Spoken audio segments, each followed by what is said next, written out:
أصعب خبر ممكن يعدي عليك كمشجع أهلاوي لما نجم الفريق بتاعك يمشي وليه معاك ذكريات كتير جدا، مباريات كتير كان ليه بصمة كبيرة أوي فيها. علي معلول مش مجرد لاعب هيمشي من الفريق، علي معلول سايب بصمة في كل قلب أهلاوي. علي معلول ليه أرقام كبيرة أوي مع الفريق، من 51 هدف أحرزه ل 83 صناعة للأهداف. علي معلول أكتر لاعب قدم مساعدات تهديفية في تاريخ النادي الأهلي كله.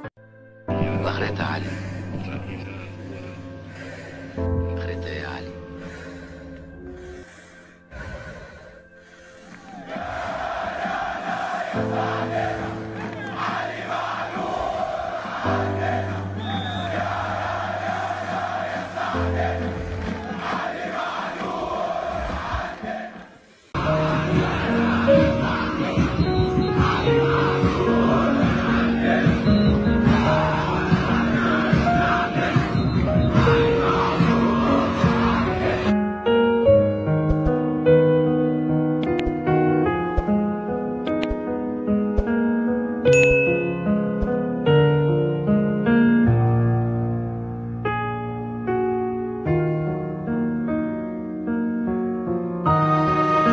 شارفت رحلتنا على الانتهاء.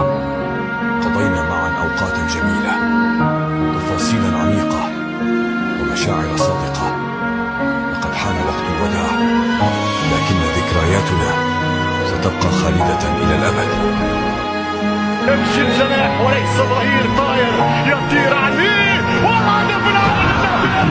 بص معلول ظبطها وربطها، أيتها وأيتها هي مبنى يا ابني. الخبر اللي حصل واللي كلنا اتفاجئنا بيه، اتفق محمد رمضان مدير الكرة بالنادي الأهلي مع علي معلول وقال له ان الموسم الحالي هو اخر موسم ليه، اي ان اللاعب سيرحل في صيف 2025. واتفقت الادارة كمان مع علي معلول انه مش هيتضاف في قائمة اللاعبين للموسم الجديد قبل ان يتعافى من الاصابة اللي هو فيها. هتوحشنا قوي يا علي، ورحيلك هيأثر في كل مشجع اهلاوي.